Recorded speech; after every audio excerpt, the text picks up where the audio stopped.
Aujourd'hui, on va commencer la réalisation du Funko Pop par la tête d'abord. Donc, vous pouvez aller sur Funko Pop, là, le site. Et donc, moi, j'ai décidé de travailler sur Yann Solo. Alors, pourquoi Yann Solo? Eh bien, précédemment, j'avais réalisé Megaman. Alors, je constate que Megaman, bon, bah, ce qu'il y a, c'est qu'on n'a pas la même chose au niveau des jambes. La réalisation des jambes est un petit peu spéciale. Et donc, j'avais envie de voir avec vous comment on réalise ce genre de vêtements simplement. Enfin, on va essayer. Et donc, je trouvais ça intéressant parce qu'on en retrouve pas mal sur les Funko Pop. Euh, donc, une fois que j'ai décidé de réaliser mon perso, le mieux serait euh,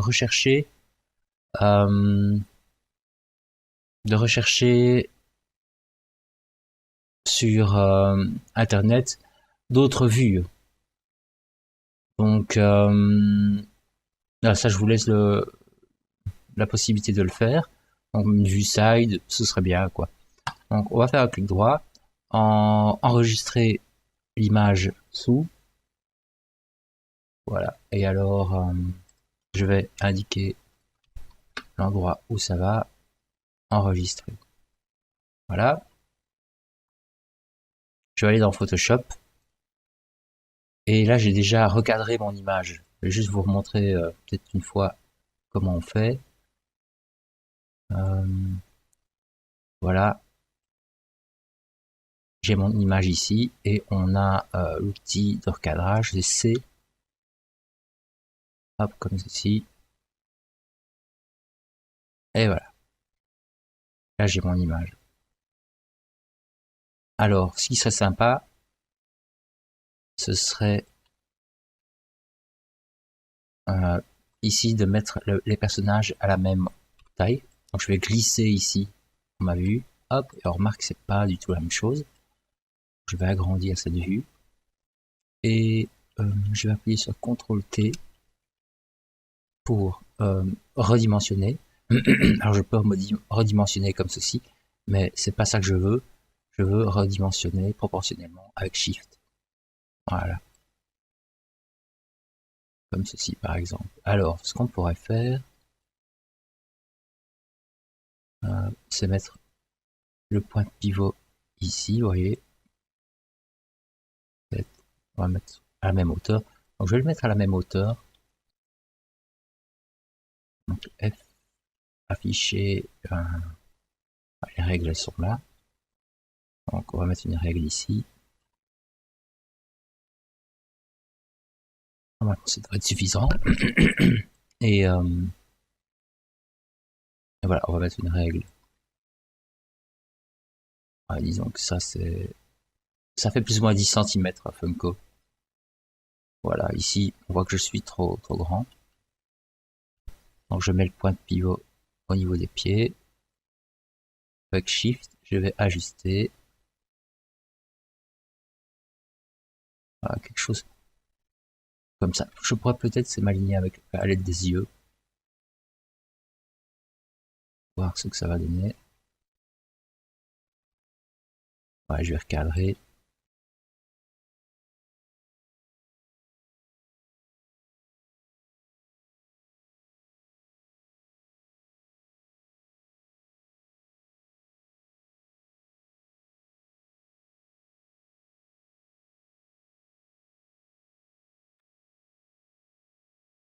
Je vais pouvoir installer maintenant ma gabarit.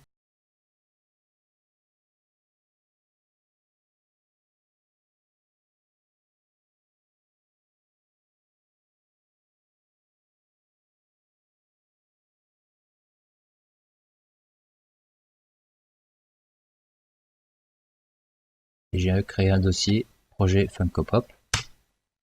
Je remonte d'un étage. Je sélectionne le dossier. Set Create Default Workspace. Voilà, c'est bon. File, Save Send As. Projet Funko Pop, c'est parfait. Et on met par exemple un On va mettre par exemple head. Alors, pour la tête, je suggère, on va masquer la grille ici. Donc, ce qu'il y a de bien avec le Funko Pop, c'est que la tête, elle est toujours la même, en gros. Donc, on a ici une tête qui est symétrique, assez simple, assez basique. Donc, je propose qu'on crée ici, avec un polyplane, on crée un plan comme ceci.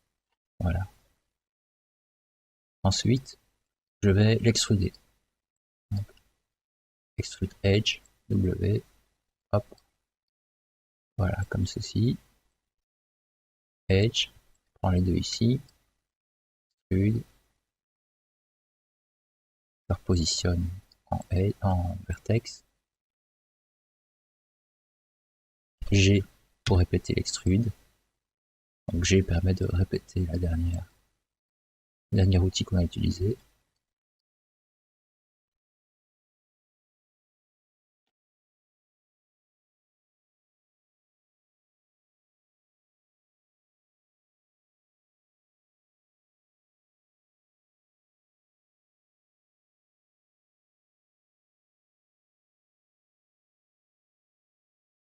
Je vais déplacer le maillage ici. En vue perspective, je prends les deux faces les plus élevées et je les place comme ceci.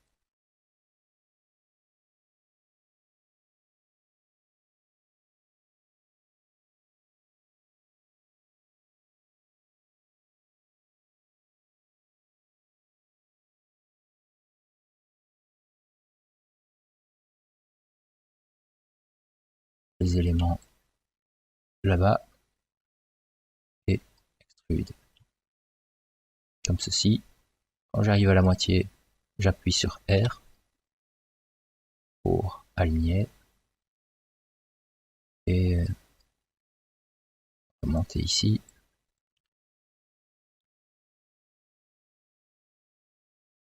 Et là, je vais monter légèrement comme ça.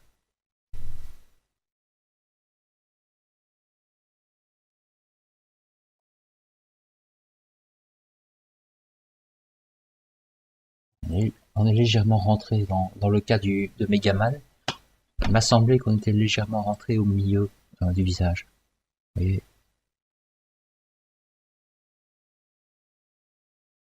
Voilà. Première étape, c'est bon. Maintenant, ce qu'on va faire, c'est faire le mirror. Donc, pour faire le mirror, on va voir ce que ça raconte dans la boîte de dialogue. Je fais Shift droit et mirror. Et le remettre en négatif. Et là, on tombe pas mal. On va peut-être que je rectifie ici. Ou pas, ça dépend un petit peu. Moi, je me suis rendu compte qu'en recouvrant le casque, il y avait des éléments qui dépassaient du casque. Donc, je les ai rentrés. Donc, on peut laisser comme ça, c'est bon. Et je refais un mirror.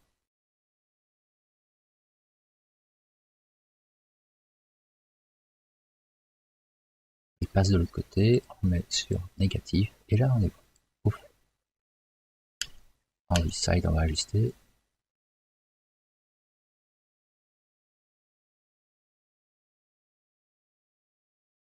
Comme ceci.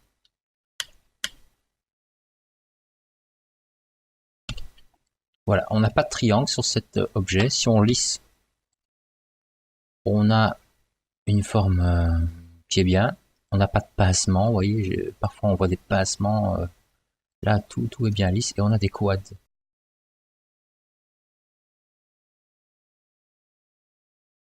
C'est-à-dire que si je double-clique là et ici, on a un loop.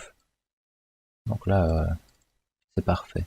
On aurait pu, vous voyez, partir d'une boîte, ajuster la taille de la boîte, comme ceci par exemple.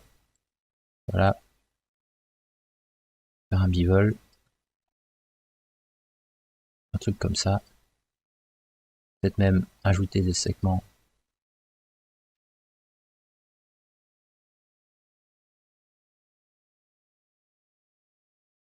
Voilà, comme ceci. Lisser par exemple. Et on aurait eu quelque chose de pas mal. Mais seulement avec des triangles, vous voyez.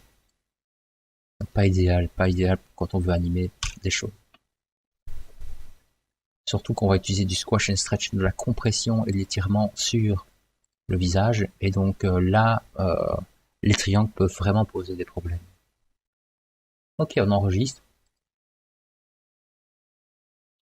et je vais couper la vidéo ici et reprendre sur les yeux et le nez.